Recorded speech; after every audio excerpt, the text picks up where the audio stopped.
No nosso vídeo de hoje vamos falar sobre o caso do arquivamento da investigação do cartão de vacinas do ex-presidente Jair Bolsonaro, atendendo ao pedido do Procurador-Geral da República, Paulo Gonet, que alegou falta de provas para o arquivamento da denúncia.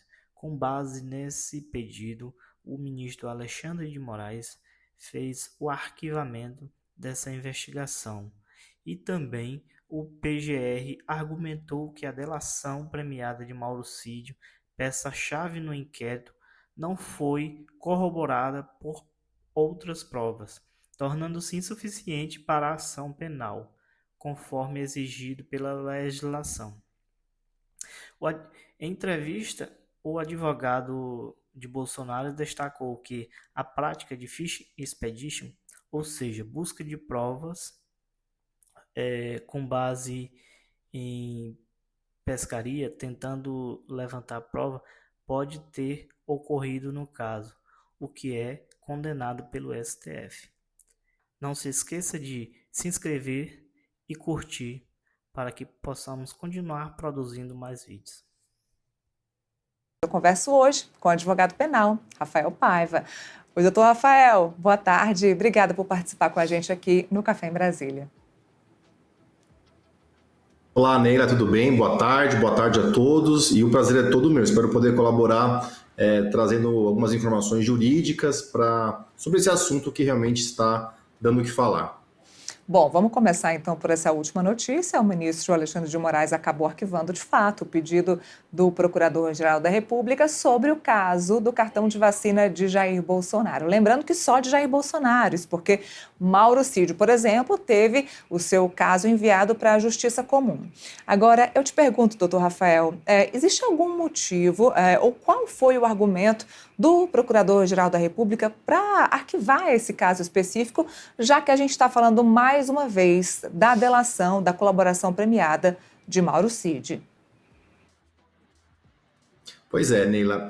Todo esse caso, inclusive o caso agora da ação penal dos supostos atos golpistas, nasceu justamente desse primeiro inquérito. Foi onde o Mauro Cid fez a sua primeira delação premiada. No entendimento da Procuradoria-Geral da República, a delação não se confirmou. E esse é justamente um requisito da nossa legislação. Então, a denúncia, a delação premiada por si só, ela não é suficiente para iniciar uma ação penal. Ela precisa vir necessariamente corroborada, confirmada por outros elementos de prova. E na visão, nesse caso, do Procurador-Geral da República, essas provas não vieram, não apareceram, e por isso que ele pediu o arquivamento deste inquérito. Vale lembrar, inclusive, Neila, que o ministro Alexandre de Moraes, ele não tinha muito o que fazer. Ele realmente só poderia homologar essa decisão, porque o titular da ação penal é o Ministério Público. E nesse caso, o procurador Paulo Gonet é o chefe máximo dessa instituição chamada Ministério Público Federal, então não tinha o que fazer mesmo. O Alexandre de Moraes teve que homologar este inquérito, como foi pedido pelo PGR. Agora, doutor Rafael, ontem, após o pronunciamento do ex-presidente Jair Bolsonaro, na verdade, anteontem, após o pronunciamento, obviamente, a direita se manifestou, a defesa dele também se manifestou, além dele próprio ter se manifestado, mas ontem a defesa acabou dizendo que poderia utilizar desse mesmo argumento de tentar anular mais uma vez aí o depoimento de Mauro Cid, nesse caso aí dos atos golpistas. Falaram também bastante sobre fishing expedition, e eu queria que você explicasse para a gente primeiro esse termo e depois se digamos que essa jurisprudência ou essa determinação que já foi usada aí pelo STF, pela PGR, poderia ser utilizada nesse caso aí dos atos golpistas.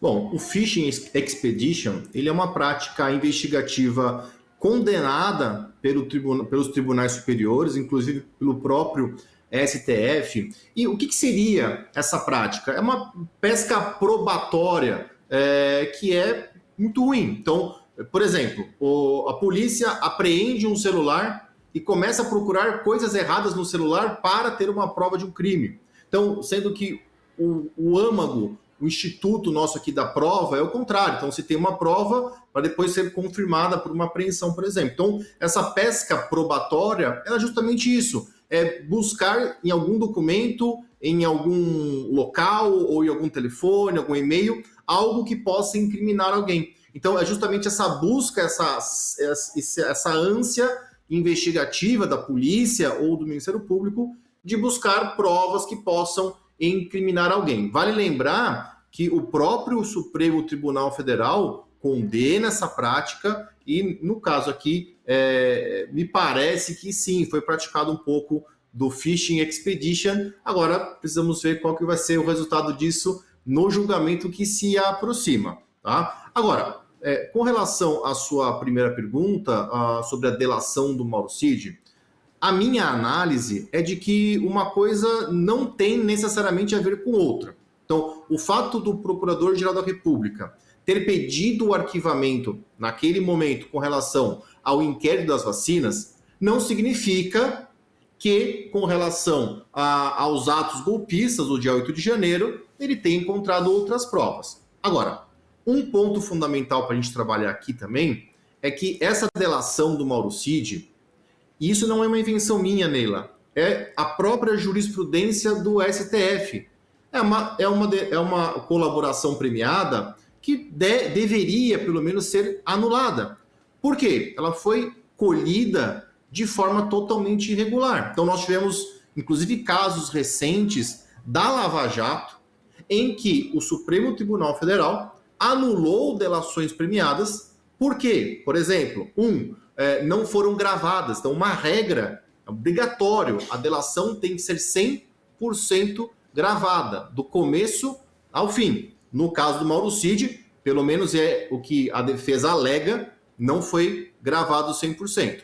Outra prática também bastante combatida pelo Supremo até hoje, né, era justamente o fato de que não se pode prender para delatar. Porque a delação, ela tem que ter um critério, um requisito indispensável, que é a voluntariedade.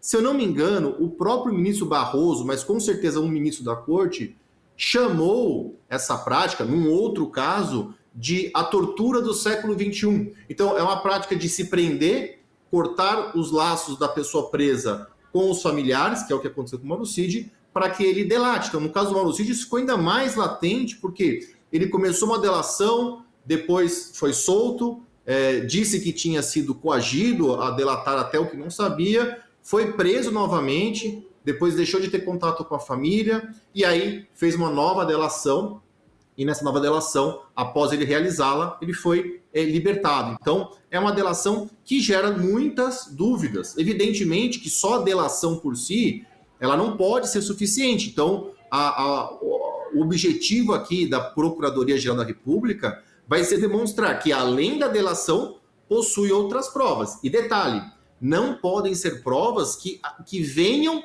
da delação. Porque se nós considerarmos, e eu acho difícil o STF considerar isso, tá? Mas toda a comunidade jurídica, pelo menos a maior parte dela, vem defendendo isso.